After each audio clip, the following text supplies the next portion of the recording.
A veces la vida se va a la mierda un jueves cualquiera. En mi caso, fue el día de mi cumpleaños. 38 años, lo celebramos en casa con unos amigos, unas cervezas, y una tarta de estas de supermercado que trae la nata ya triste desde el envase. Todo muy de andar por casa, pero lo pasamos bien. Bueno, yo creía que lo pasamos bien. Al acabar la noche, cuando todos se habían ido y estaba recogiendo los vasos, me di cuenta de algo raro. Mi mujer, Clara, no llevaba las bragas. Así tal cual te lo digo. Te juro que no es que me fijara por morboso, es que se agachó a meter algo en el lavavajillas, y la falda, una de esas ligeras, se le levantó un poco. Nada debajo. Y Clara no es de esas. Nunca ha sido de ir sin ropa interior, ni en casa, ni mucho menos cuando hay invitados. ¿Estás bien?, le solté sin pensar, así como quien lanza una caña a ver si pesca algo. Ella se giró y me soltó un sí, porque, como si nada, con una sonrisa extraña, de esas que no terminan de llegar a los ojos. No dije nada. Pero en mi cabeza, el clic ya se había hecho. Esa noche no dormí. Estuve tumbado a su lado, con los ojos abiertos, oyéndola respirar como si no pasara nada. Pero para mí ya todo había cambiado. No por el hecho de que no llevara ropa interior, sino por lo que eso implicaba. No me cuadraba con cómo era ella, con cómo actuaba. Y no pude evitar empezar a tirar del hilo. Pensé en los invitados, en cómo Clara se había comportado esa noche. Todo el rato estuvo muy pendiente de uno en particular, Marcos, un compañero suyo del trabajo. El típico tío simpático que parece que cae bien a todo el mundo. Alto, con esa barba arreglada que parece que se la recortan en un spa de lujo, y siempre contando historias de festivales de música, de surf, de viajes. Muy encantador. Demasiado encantador. Y claro, ahora que lo pienso, me doy cuenta de que ella no paraba de reírle las gracias, de tocarle el brazo al contarle cosas, de llenarle la copa cada vez que se vaciaba.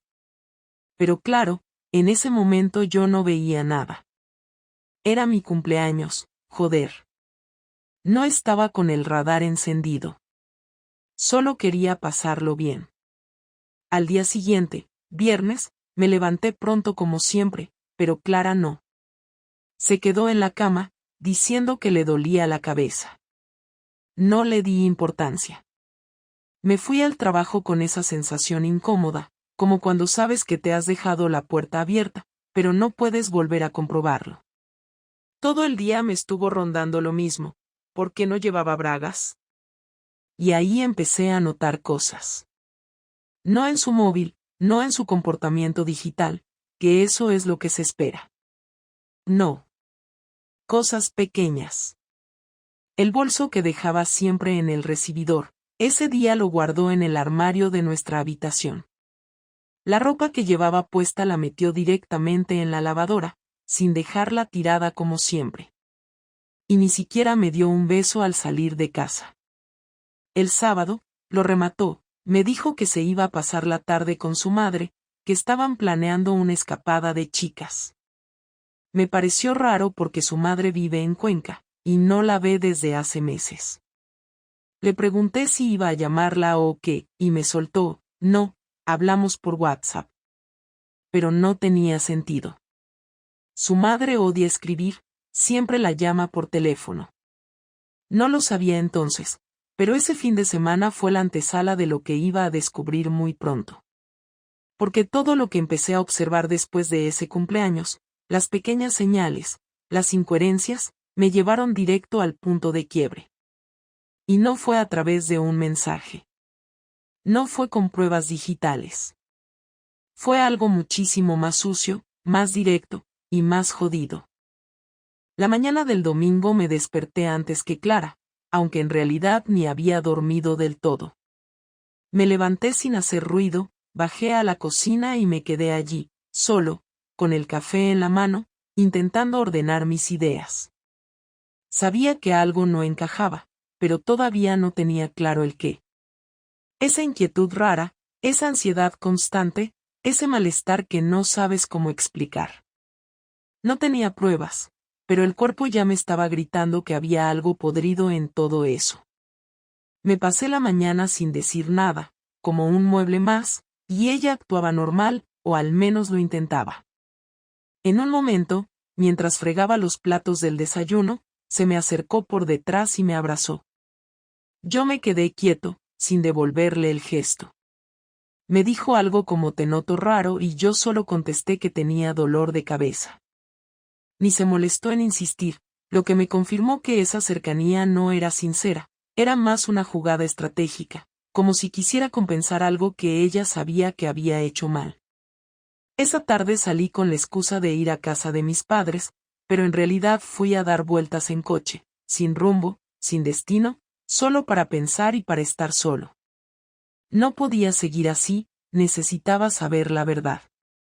No estaba dispuesto a convertirme en ese tipo de hombre que sospecha durante años sin hacer nada. Tenía que actuar, aunque me doliera. Así que llamé a mi primo David. Él es de esos tipos que se mueven bien en ambientes que no siempre son del todo legales, pero es un tío leal, y siempre me ha ayudado sin hacer preguntas. Le conté por encima lo que me pasaba, sin entrar en detalles. Solo le dije que necesitaba saber con quién andaba Clara, si había algo más. Él no dudó.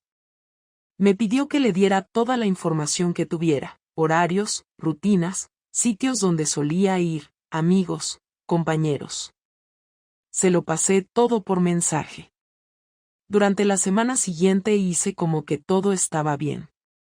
Me levantaba, desayunaba con Clara, llevaba a Paula a la guardería, volvía por la tarde, cenábamos juntos, y me acostaba con ella como si nada. Pero por dentro, cada gesto suyo lo observaba con lupa. Me fijaba en cómo se maquillaba para ir a trabajar, en si se cambiaba de ropa después de salir de casa, en los mensajes que recibía y no contestaba delante mía, en cómo dejaba el móvil boca abajo cada vez que lo ponía en la mesa. El jueves, David me llamó. Me citó en un bar cerca del puerto, uno de esos que están medio vacíos por la tarde, donde no hay curiosos ni gente que se meta donde no debe. Llegué puntual. Él ya estaba allí, con una carpeta sobre la mesa y cara seria. Me senté frente a él sin decir una palabra. Me pasó la carpeta. La abrí. Lo primero que vi fue una foto de Clara saliendo del instituto donde trabaja, pero no sola. Estaba con Marcos, ese compañero de la fiesta. Caminaban juntos hasta el coche de él. En la siguiente foto, Clara estaba entrando en su coche, mirando a los lados, como si supiera que tenía que asegurarse de no ser vista. Había otras fotos. En una, salían entrando a un hotel pequeño, de esos discretos, cerca del polígono. En otra, salían 3 horas después, con la ropa revuelta y el pelo cambiado.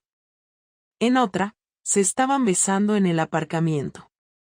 El corazón me latía tan fuerte que creí que iba a vomitar. Cerré la carpeta. David no dijo nada, solo me miraba. Me preguntó si quería saber más. Le dije que sí. Me contó que llevaban viéndose al menos desde hacía un mes, pero que probablemente era más tiempo. Que quedaban 1 o 2 veces por semana, siempre entre semana, en horario laboral, cuando Clara decía que tenía reuniones en otro centro o cursos. Que nunca usaban los mismos sitios 2 veces seguidas. Que él siempre la dejaba a unas calles de casa, y ella caminaba los últimos metros para que no la vieran bajar de su coche. David también había conseguido grabaciones. Me las pasó por USB. Me dijo que si necesitaba algo más, que se lo pidiera. Volví a casa con la carpeta en el asiento del copiloto y las manos temblando. No tenía ni idea de qué hacer. Estuve 1 hora en el coche, delante del portal, pensando si entrar o no. Finalmente subí. Clara estaba en el sofá, viendo una serie como si el mundo no se estuviera cayendo a pedazos. Me preguntó si todo bien con mis padres. Asentí. Me metí en la habitación y me encerré. Encendí el ordenador, conecté el USB y abrí los vídeos. Vi a mi mujer, mi Clara, la madre de mi hija, besándose con ese imbécil, riendo con él, abrazándolo, follando con él en un cuarto de hotel barato como si tuviera 20 años y no tuviera una familia detrás. No era solo el acto en sí. Era todo. La manera en la que se miraban, cómo le hablaba al oído, cómo se reía como hacía tiempo que no lo hacía conmigo. Eso fue lo que más me dolió. No el sexo, no la traición física. Fue ver que con él era la Clara que yo ya no conocía. Y eso, amigo, eso fue como un cuchillo en la garganta.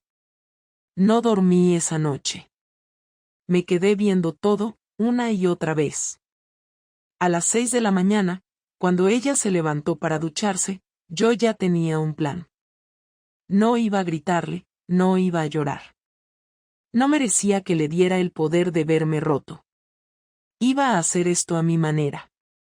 El viernes me levanté como siempre, me duché, me vestí, preparé el desayuno para los 3 y hasta hice un par de bromas flojas mientras Paula untaba la tostada en hojilla, fingiendo una normalidad que por dentro me estaba destrozando.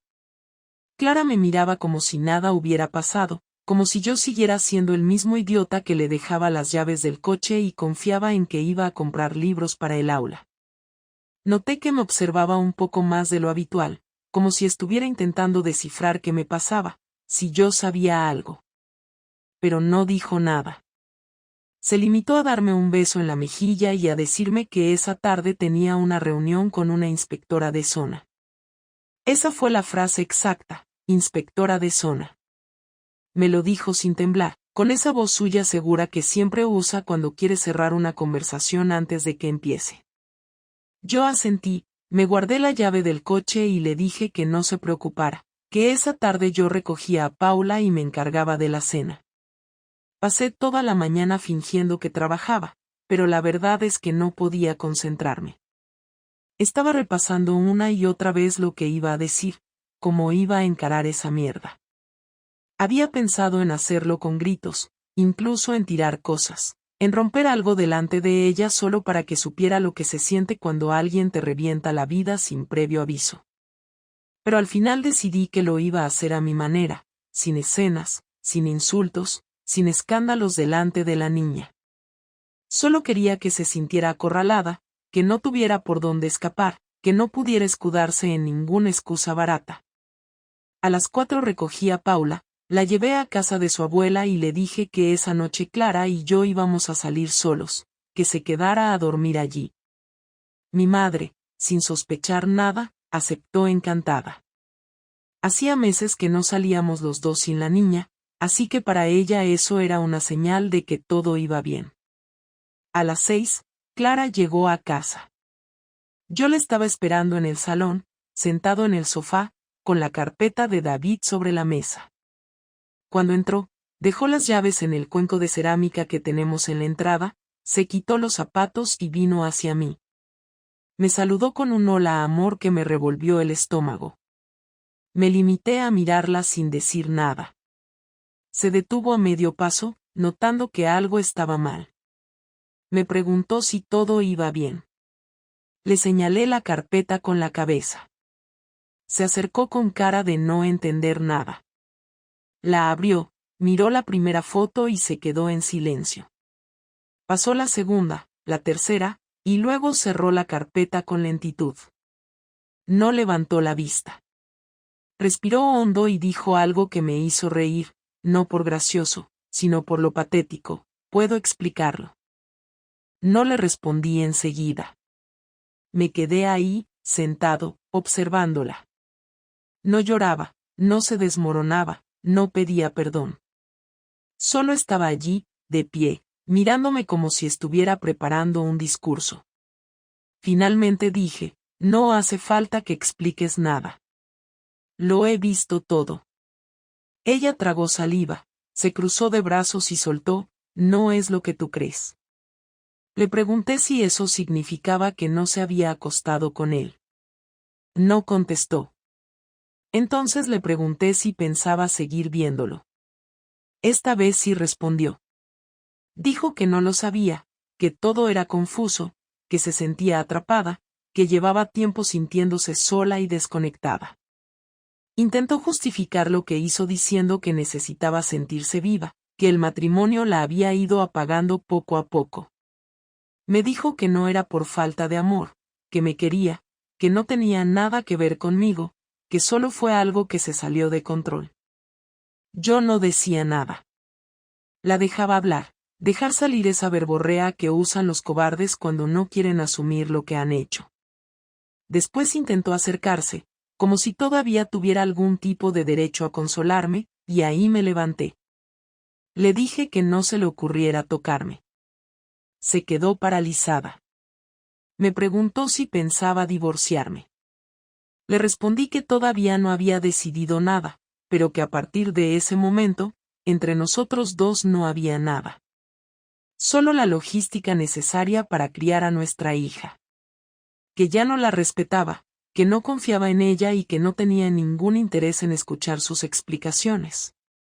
Ella intentó subir el tono, empezó a decir que yo también tenía parte de culpa, que me había vuelto distante, que siempre estaba cansado, que nunca hablábamos. Yo solo le escuchaba, sin responder. Porque ya me daba igual. Cuando terminó de soltar toda esa mierda, me preguntó si quería que se fuera de casa. Le dije que no, que eso lo decidiríamos después, con un abogado delante. Que no quería tomar ninguna decisión en caliente. Que ahora mismo no iba a irse a ninguna parte, pero que no intentara hacer como si todo siguiera igual. Me fui a dormir al sofá. Cerré la puerta del salón, me puse los auriculares y me quedé tumbado con los ojos abiertos hasta que amaneció. A la mañana siguiente, me levanté y encontré a Clara en la cocina, haciendo como que preparaba el desayuno. Me preguntó si quería café. Le dije que no, que me iba a correr un rato. No corro, nunca he corrido. Pero necesitaba salir de esa casa, respirar, caminar, alejarme de todo eso aunque fuera por media hora. Cuando volví, ella ya se había ido. Había dejado una nota encima de la mesa que decía: «Tenemos que hablar esta noche, por favor». La rompí sin leer más. Ya no tenía nada que decirle. Por la tarde, recogí a Paula, la bañé, le preparé la cena y la acosté. Clara llegó pasadas las 10. Se metió en la habitación sin saludar. Esa noche dormimos bajo el mismo techo, pero separados por kilómetros. El silencio era total. No había gritos, no había llanto. Solo una indiferencia brutal, como dos desconocidos que comparten casa por obligación. Y así quedó todo ese fin de semana. 2 adultos, una niña inocente en medio, y una bomba que había estallado sin aviso. Durante esa semana, me moví en automático. Fui a trabajar, recogí a Paula del colegio, cociné, limpié, me ocupé de todo como si nada pasara, pero por dentro estaba completamente consumido. Cada vez que veía a Clara cruzar el pasillo o escucharla hablando por teléfono desde el otro cuarto, me costaba no perder el control. No podía gritar, no podía romper nada, no podía tirarlo todo por la ventana como me pedía el cuerpo. No porque no quisiera, sino porque ya no me servía de nada. El daño ya estaba hecho, las palabras no me iban a devolver el respeto ni la confianza. Y mucho menos iban a devolverme la dignidad que ella me había arrancado a escondidas mientras fingía quererme. Así que decidí hacer lo único que sentía que podía devolverme algo de equilibrio: vengarme. Pero no una venganza de película ni algo impulsivo. No se trataba de hacerle daño por hacerle daño.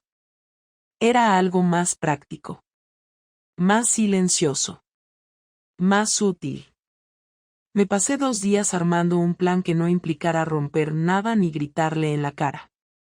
Yo quería que Clara sintiera lo mismo que yo: el vacío, la humillación, la sensación de haber perdido el control sin darse cuenta.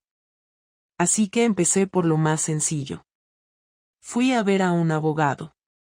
Me reuní con él en secreto durante mi horario de trabajo. Le llevé toda la carpeta con las pruebas, los videos, las fotos, los horarios, los registros. El abogado me miró serio durante un rato, luego me dijo que era más que suficiente para poder plantear una separación con ventaja, que eso podía servirme para negociar la custodia y evitar una ruina financiera. Le dije que no quería arruinarla económicamente, pero que tampoco pensaba quedarme con una mano delante y otra detrás después de haber aguantado años de esfuerzo mientras ella se dedicaba a jugar a las aventuras de oficina.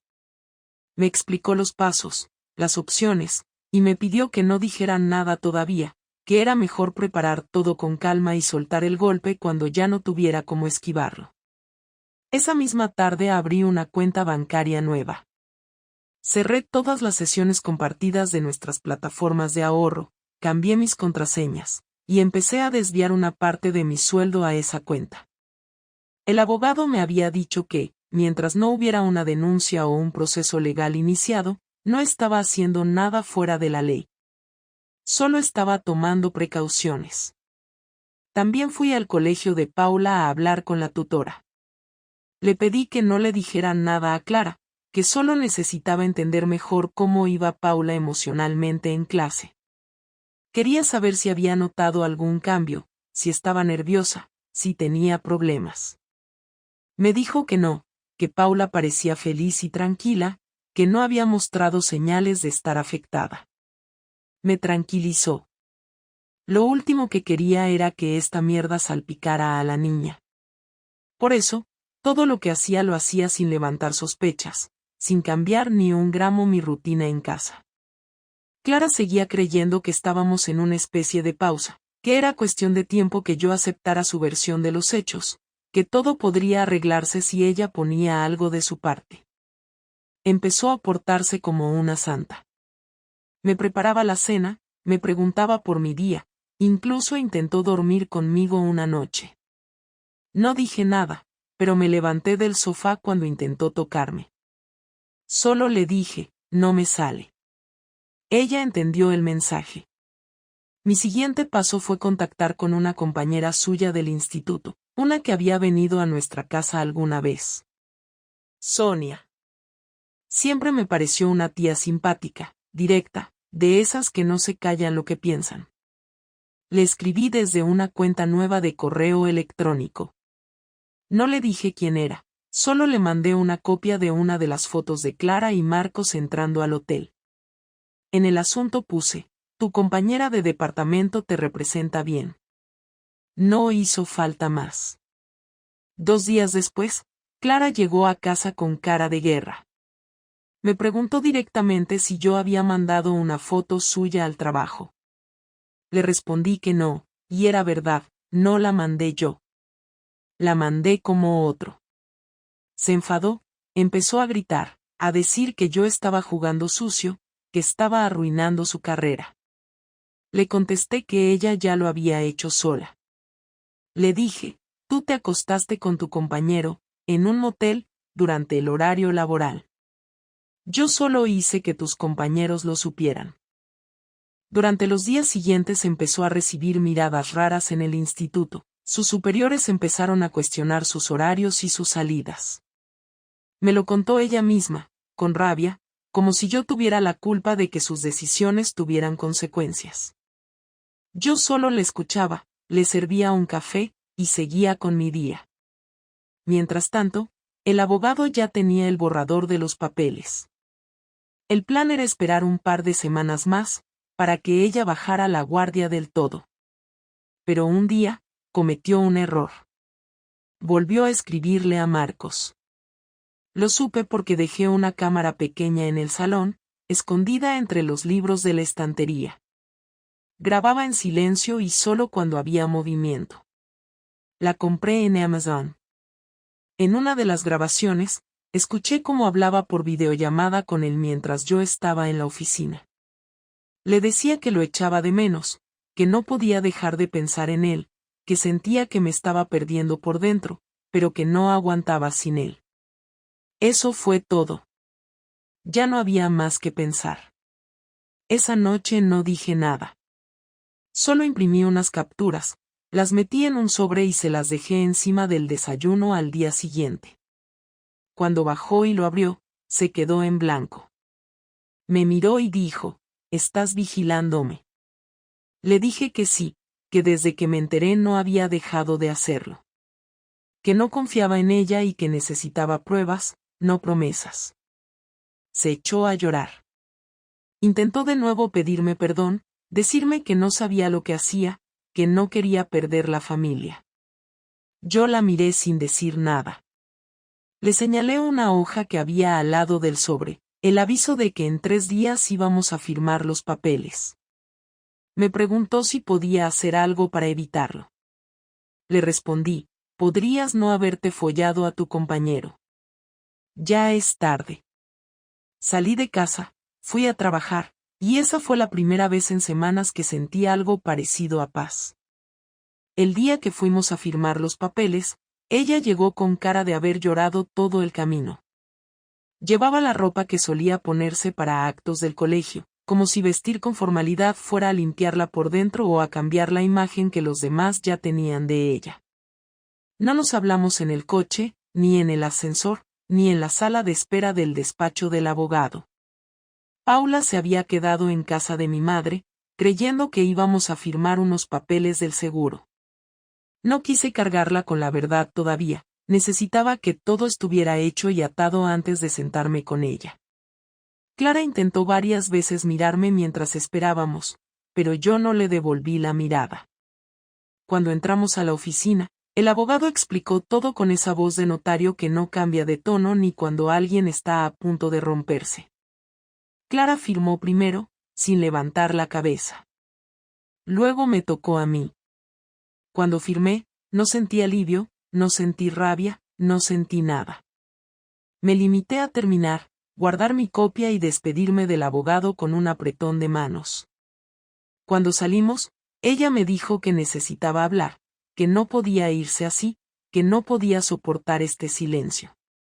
Le respondí que no tenía nada más que decirle, que todo estaba dicho, firmado y archivado. Pero insistió, y como no quería montar una escena en mitad de la calle, le dije que íbamos al bar de enfrente, que tenía 20 minutos antes de volver al trabajo. Nos sentamos en una mesa en la esquina, donde no había nadie. No pedimos nada. Me miró con los ojos rojos y dijo que no sabía cómo habíamos llegado a esto. Que en algún momento nos perdimos. Que ella no lo buscó, que no se levantó un día pensando que iba a joderlo todo, que simplemente ocurrió. Yo no le respondí. No porque no tuviera palabras, sino porque ya no me interesaba escucharlas. Entonces me preguntó si alguna vez, durante todo ese tiempo, la odié. Le dije que no, que el odio es para quien te importa, y que ella ya no me importaba de esa forma.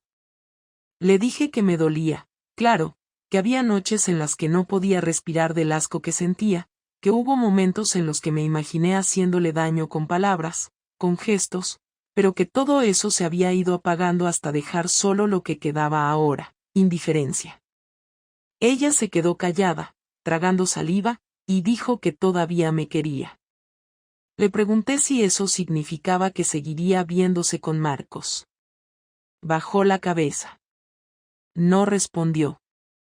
Me bastó eso para confirmar que ni siquiera se planteaba dejarlo.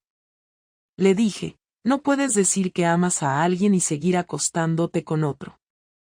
No funciona así. Después me preguntó si había alguien más, si yo estaba con otra persona. No sé por qué lo preguntó, si por celos, por curiosidad, o por consuelo. Le dije que no estaba con nadie y que no pensaba estar con nadie en mucho tiempo. Que lo último que quería era volver a confiar en alguien para que viniera otra persona a reventarlo todo otra vez. Entonces me soltó algo que no me esperaba, que a pesar de todo, le gustaría que lo intentáramos de nuevo algún día. Me reí. No un ataque de risa, no una carcajada, solo una risa seca, de incredulidad. Le dije que ese día no iba a llegar nunca.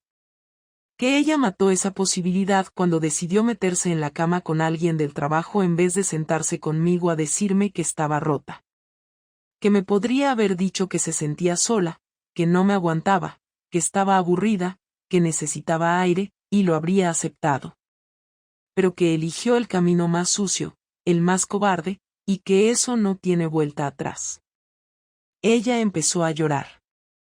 No como quien llora por pena, sino como quien sabe que lo ha perdido todo. No dije nada más. Me levanté de la mesa, le dejé un billete de 10 euros por si quería tomarse algo, y me fui caminando sin mirar atrás. No porque fuera una escena de película, sino porque ya no había nada que mirar. Volví al trabajo, terminé lo que tenía pendiente, recogí a Paula y la llevé al parque. Estuvimos allí un rato, ella jugando con otros niños, yo sentado en el banco intentando no pensar. Pero claro que pensaba. No en Clara, no en lo que hizo, sino en cómo le iba a contar a Paula que sus padres ya no vivían en la misma casa por culpa de algo que no podía entender. Esa noche, cuando Clara volvió al piso, le pedí que se quedara en la habitación hasta que Paula se durmiera. Luego entré yo y le dije que teníamos que hablar. Paula se sentó conmigo en el sofá. Le dije que mamá y papá iban a vivir en casas distintas, que no era culpa suya, que la queríamos igual, que íbamos a seguir viéndola cada día, que todo iba a cambiar, pero que nosotros no íbamos a dejar de ser su familia. No lloró, pero me miró con esa cara que tienen los niños cuando saben que algo se rompe, aunque no entiendan del todo qué.